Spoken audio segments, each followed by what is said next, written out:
Makanya di ujung hadis yang kita bacakan tadi itu kata Nabi, "Faqimu biha nafsa." Semangati hati kalian itu agar mampu dia berkorban kata Nabi. Jadi berkorban itu bukan di atas mampu.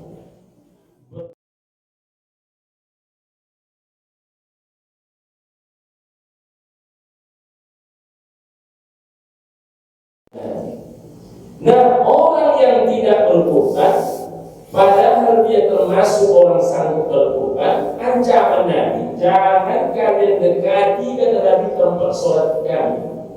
Macam mana? Bukan hanya tempat sholatnya, di dalam itu tempat sholatnya Abu Bakar, di dalam itu tempat sholatnya Umar, tempat sholatnya sahabat-sahabat Nabi. Artinya orang yang sanggup berkorban tapi dia tak berkorban, dikucilkan oleh Nabi dari kehidupan.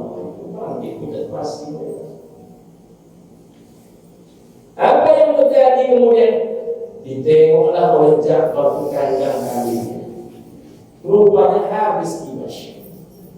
Yang ada hanya seekor gabak. Gabak itu kambing muda. Orang Arab selalu menyebut kalau kambing itu usianya 2 tahun Dimasyq, berarti sudah layak jadi kurban, layak jadi akikah, maka mereka menyebut Dimasyq. Tapi kalau kambing itu masih berumur setahun, di kita namanya kambing juga, kambing muda namanya. Kalau di mereka namanya tidak lagi kambing, namanya oleh mereka labah. Labah itu artinya sesembelihan. Kalau bahasa kitanya lauk,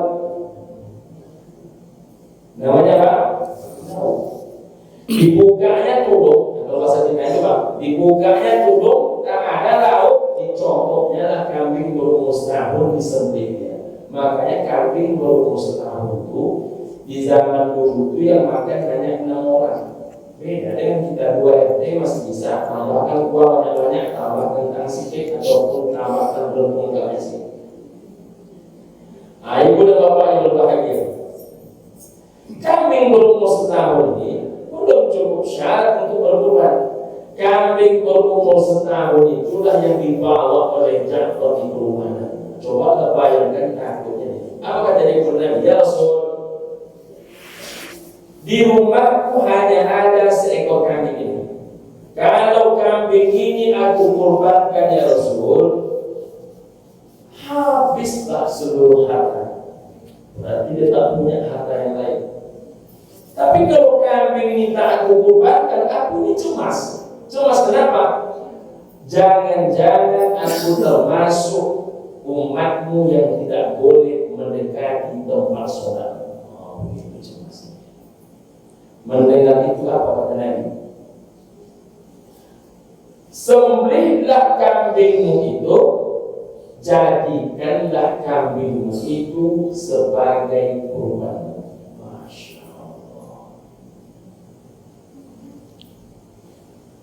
Itu kalau dipahami baik-baik kalimat itu, maka patutlah Isbah berpendapat, kalian yang sanggup berkurban kerbau, sapi, maka berkurbanlah dengan kerbau dan sapi. Nah, sanggup kerbau dan sapi kata Isbah, berkurbanlah kalian dengan beberapa ekor kambing. Tak sanggup kalian beberapa ekor kambing, maka berkurbanlah kalian paling tidak seekor kambing. Kalau tak seekor kambing pun kalian tak sanggup, memang tak ada yang akan kalian kurbankan sebagai syarat kurban, jangan kalian tidak berkurban sama sekali. Yang kalian punya apa kata Usbah? Kalau punya kalian hanyalah ayam, maka paling tidak berbagi kalian dengan daging ayam itu, jadikanlah itu kurban kalian. Kalau memang hanya itulah kemampuan akhirnya. Dapat Usman. Wah, yang mencari dalil. Di mana kita bisa memahami dalilnya? Dalilnya rupanya dari itu. Karena orang yang hanya punya seekor kambing, kambingnya belum cukup umur, disuruh Nabi dia berkurban dengan kambing yang belum cukup umur itu. Tapi kan itu namanya bukan kurban. Ini yang salah paham nanti nih. Ada kata Ustaz Ibn Azhar boleh korban dengan seekor ayam, itu salah ya. Ini bukan kata saya, kata Gus Baha. Boleh tengok di YouTube-nya. Boleh bapak Gus Baha ini kan salah satu ulama yang diakui keulamaannya oleh ulama. Jadi ulama yang diakui keulamaannya oleh ulama. Gus Baha. Jadi kalau selanjutnya kalian itu hanya seekor ayam dari Gus-Baha, dan memang tak ada lagi selain itu, itulah istilah anak Muslim takkan dasar. Yang penting jangan sampai kalian tidak ikut, walaupun hanya seekor. Tambahan dalilnya, ma'amila ada minyak, tak satu pun amal ibadah anak cucu Adam. Ahabba ilallah fi yawmin nahi, pada hari raya kurban. Ahabba ilallah azza wa jalla, yang paling dicintai oleh Allah azza wa jalla, oleh Allah azza wa jalla, min iraqatil dami, kecuali menumpahkan darah kurban. Jadi sebaik-baik ibadah di hari raya kurban adalah menumpahkan darah kurban. Nah, ibu dan bapak, jadi Ja'far itu walaupun hanya kambing muda, dia punya kambing muda itu bisa baik. Tapi ada orang sekarang omeng 3 bantu digerakkan itu jadi, tapi tak berguna. Ada sekarang PNS tak berguna. Ada sekarang polisi tak berguna. Ada sekarang tentara tak berguna. Saya ceramah hari Rabu kemarin di Audi, saya sampaikan ada sekarang tentara tak berubah sih.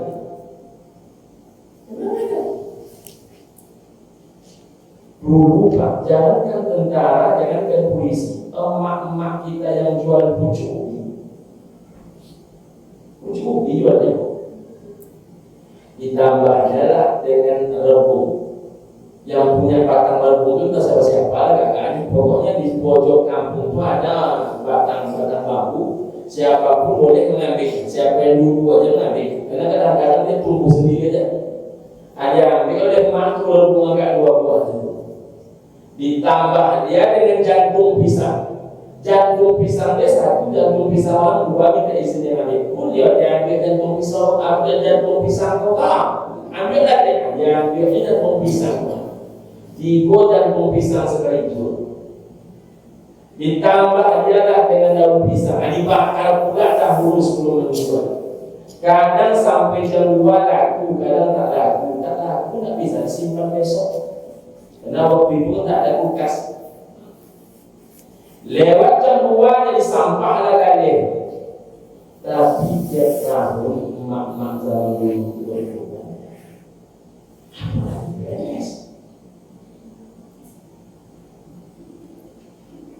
Kini ada orang yang mau PNS tak berubah. Ibu-ibu, anak ibu yang PNS itu bukan sebelumnya. Nah, menengok lunak suara orang tak berubah. Nah, ibu dan bapak orang yang berubah. Jadi hikmahnya adalah kurban ini bentuk syukur. Maka walaupun Nabi mengatakan apabila seorang laki-laki keluar dari rumahnya membawa seekor hewan kurban, maka itu adalah kurban dirinya dan kurban seisi rumah. Walaupun hadis itu menurut pemahaman Profesor Wahbah Az-Zuhaili dalam kitab Al-Fiqhul Islami wa Adillatuh, beliau berpendapat yang dimaksudkan 1 ekor oleh Nabi 1 rumah itu adalah bila dalam 1 rumah 1 orang yang bekerja macam ini. Nabi kan hanya seorang ini yang bisa dinafkah. Maaf, istri Nabi banyak, tapi istri Nabi tidak mencari nafkah. Maka ketika Nabi berkurban, Nabi kurban yang pertama itu kata Nabi disembelih oleh Nabi, kata Nabi, Allahumma taqabbal hadza min ummati Allahumma taqabbal hadza min Muhammad wa ala ali Muhammad. Ya Allah, terimalah kurban ini dari Muhammad dan keluarga Muhammad.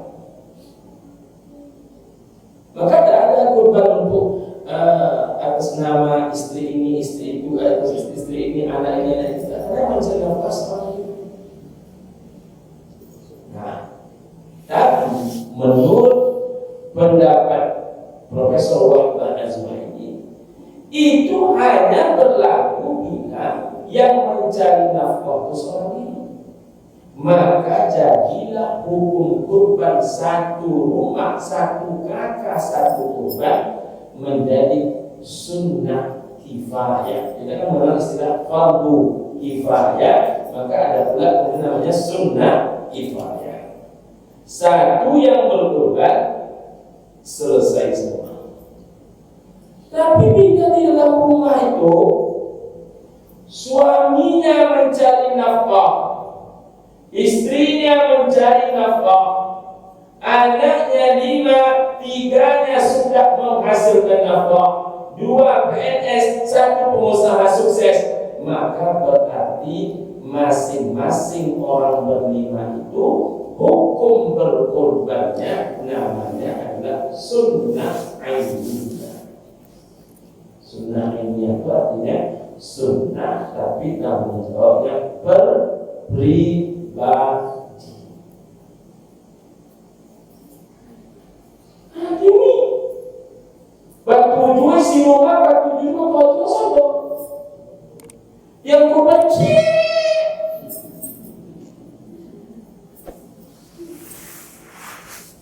Sudah haji mencari yang lebih murah, persoalan kita ini. Ibu dan bapak rahimahullah, maka Nabi sesusah-susahnya hidup Nabi masih berhubungan dengan 2 kali. Susah itu 2 kali Nabi berkorban. Yang pertama untuk Nabi dan keluarganya, yang kedua untuk umatnya. Makanya kata Nabi setelah berkorban yang kedua, Allahumma taqabbal hadza min ummati Muhammad. Ya Allah, terimalah korban ini dari umat Nabi Muhammad. Nah, tapi Nabi ketika rezeki beliau lapang, Nabi SAW berkorban dengan 100 ekor unta.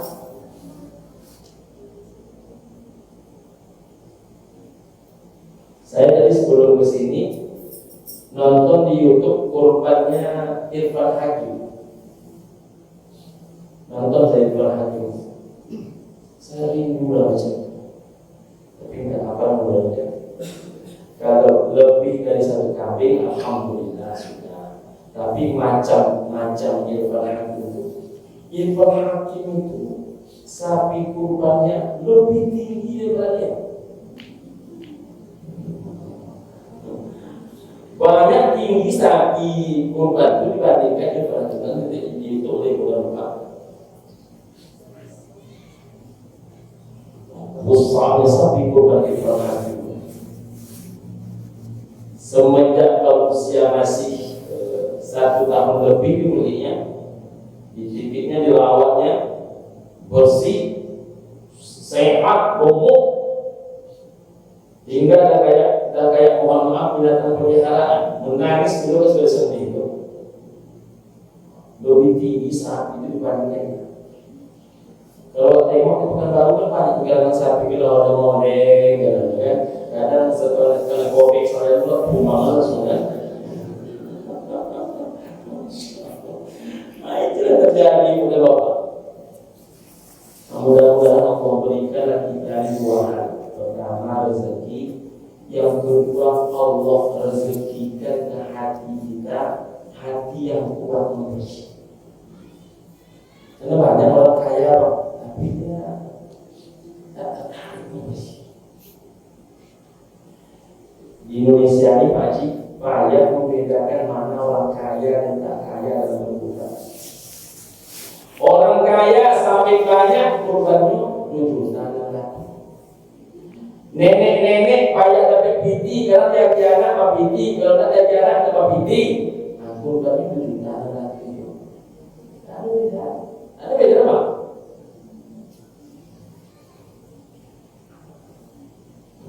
Nah, itu beda. Yang satu penghasilan 60 juta sebulan, yang satu penghasilan 600.000 sebulan. Asal mau korban 7 juta lagi. Yang satu masih mau juga selera itu makan. Yang satu ini menahan selera makan untuk nabung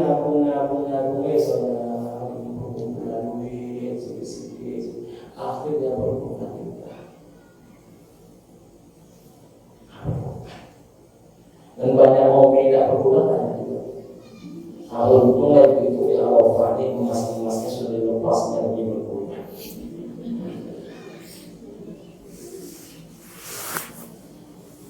Ibu dan bapak yang saya muliakan. Jadi korban itu rasa cinta. Jadi kalau tidak cinta ibu dan bapak, tidak kuat ibu dan bapak, tidak kuat. Makanya di ujung hadis yang kita bacakan tadi itu kata Nabi, "Fatimu biha nafsa." Semangati hati kalian itu agar mampu dia berkorban. Jadi berkorban itu bukan di atas mampu. Berkorban itu di atas semangat. Mampu tapi tak semangat.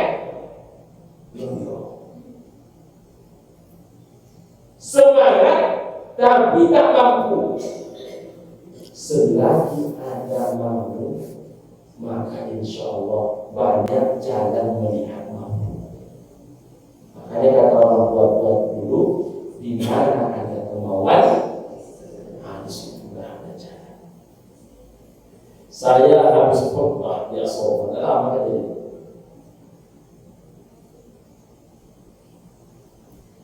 Setelah saya sampaikan khutbah itu, datanglah seorang pegawai masjid kepada saya.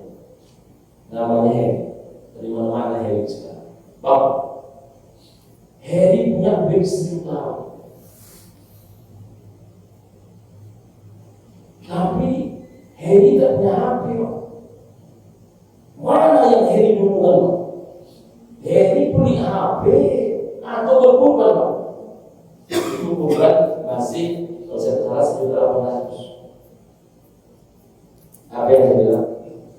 Jika engkau berkorban, maka HP-mu diberikan Allah. Tapi jika engkau beli HP, korbanmu takkan diselamatkan Allah. Siapa? Saya berkorban, Pak. Bukan mesti. Berkorbanlah beliau. Boleh Bapak. Tak lama setelah itu katanya, memang waktunya, Pak.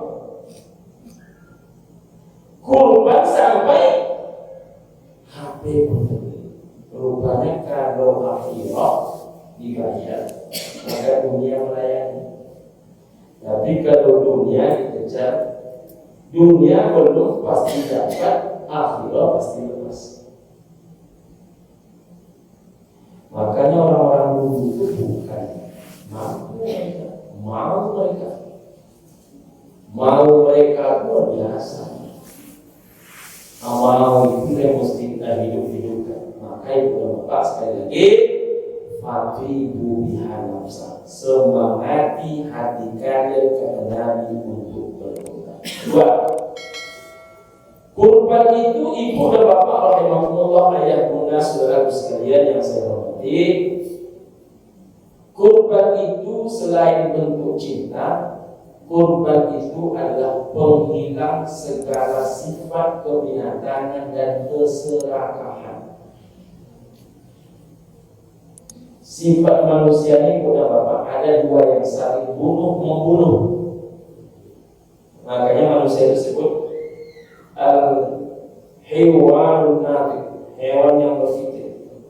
Mengapa manusia disebut hewan yang berpikir? Karena kalau hidup sifat kebinatangannya, maka mati sifat berpikirnya.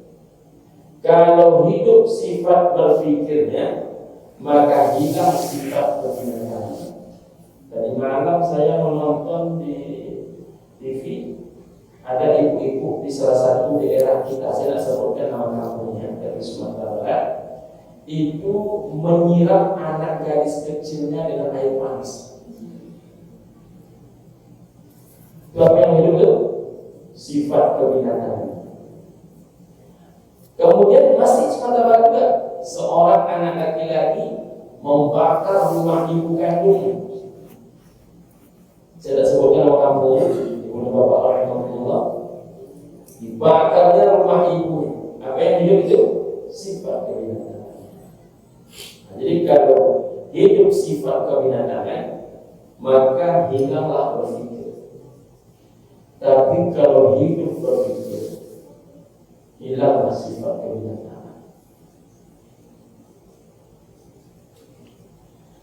Saya terakhir kali berangkat ibu dan bapak,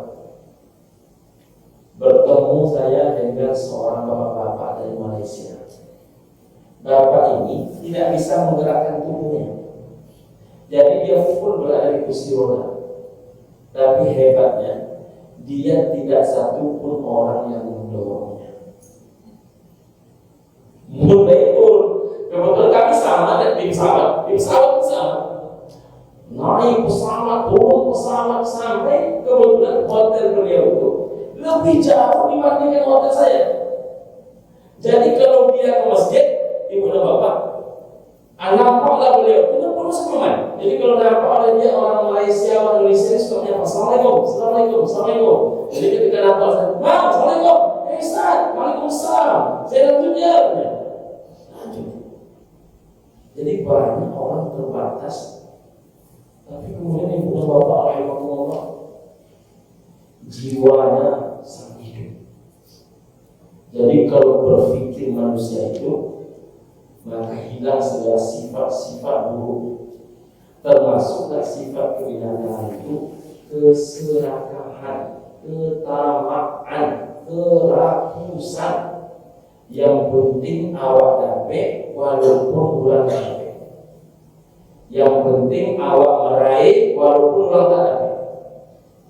Nah, jangan ibu dan bapak mengira kalau di atas lebih orang memberi, tidak ada jaminan. Orang yang tidak bisa memberi dikala hidup susah, semakin tak bisa memberi dikala hidup lapang. Orang yang tidak bisa memberi dikala hidup muda, semakin gigih dikala hidup tua. Mana contohnya Ustaz? Datang wahyu dari Allah Ta'ala kepada Nabi Adam untuk berkembang biak anak cucunya, maka anak sesama anak dinikahkan sistem silam. Qabil dinikahkan kepada kembaran Habil. Habil sang adik dinikahkan kepada kakak kembarannya Qabil. Kebetulan kembaran Qabil itu cantik. Entah aslinya cantik, entah karena milih orang nampak oleh Qabil itu cantik. Kadang-kadang milih orang nampak kita cantik. Ibu dan bapak yang berbahagia, maka bagaimana cara mengukurnya? Nah, siapa yang paling berhak menikahi kembaran Qabil? Oleh Allah Ta'ala sekarang saja. Buktikan dengan cara berkorban. Karena korban itu menunjukkan rasa cinta. Rasa cinta itulah yang menghilangkan segala sifat kebinatangan. Nah, Qabil itu orang kaya. Qabil itu orang kaya. Dia beternak sukses. Onta dia punya, kerbau punya, sapi punya, kambing punya. Habil orang hidup sederhana. Dari mana saya tahu? Karena Habil itu pesayur, pencocok tanam, petani. Dia nanam buah-buahan, nanam sayur-sayuran. Maka ketika berkorban, Qabil memberikan kurban kambing, sedangkan Habil berkorban dengan buah-buahan dan sayur-sayuran. Secara sepintas menurut ibu dan bapak, mana lebih hebat itu? Kurban Qabil apa Habil? Qabil apa Habil? Qabil, kalau hitung-hitung kasarnya. Tapi yang terjadi, Qabil itu memberikan Kambing yang busuk masai, tulang-tulangnya naik, yang tak laku di pasaran, itulah yang diberikan oleh Allah. Sedangkan Habil, walaupun hidupnya tak sebaik Qabil, dia berikan buah-buahan terbaik, dia berikan sayur-sayuran terbaik, dia berikan hasil pertanian terbaik. Apa yang terjadi? Allah Ta'ala lebih mau menerima kurbannya Habil dan menolak kurbannya Qabil. Sekarang kan terjadi itu, Pak. Ada orang yang batal berkurban karena dia pindah ke tempat lain berkurban karena harga tempat lain lebih murah. Di masjid dekat rumah 26,5, di mushola belakang cuma 25. Pindah. Kadang selisihnya 50, cuma pindah ke kawan. Pindah kawan, berbeda harga sedikit.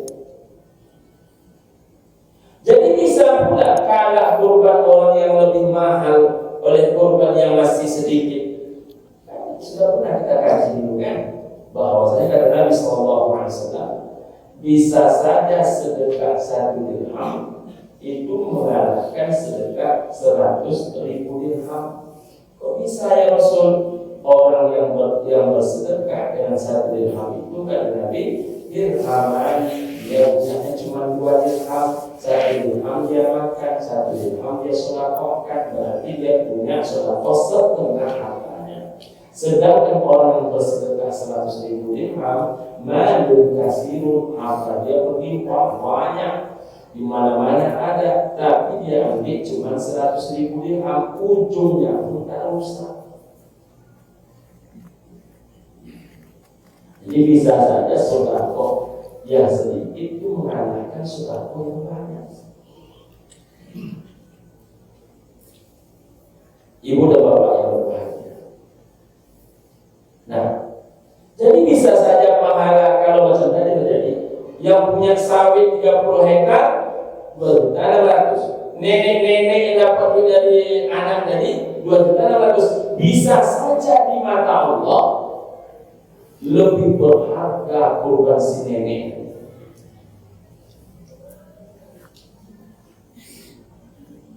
Kadang aku cek nenek itu menunggu anak mati, tapi waktu anak itu mati. Tapi seketik dikumpulkannya, tapi seketik dikumpulkannya, anak tinggal berkurban itu doang. Sementara Ciko sibuk memperbaiki pagar ke pagar, bangun rumah ke bangun rumah, jatuh ke jatuh, masih bulan dia. Upgrade mobil ke upgrade mobil. Itu di sini kan. Tapi nenek tadi berkurban. Itu bisa mengalahkan kurban yang lebih hebat. Karena kurban itu sekali menghilangkan segala kerakusan, segala ketamaan. Masih ada waktu kita lebih kurang 7 hingga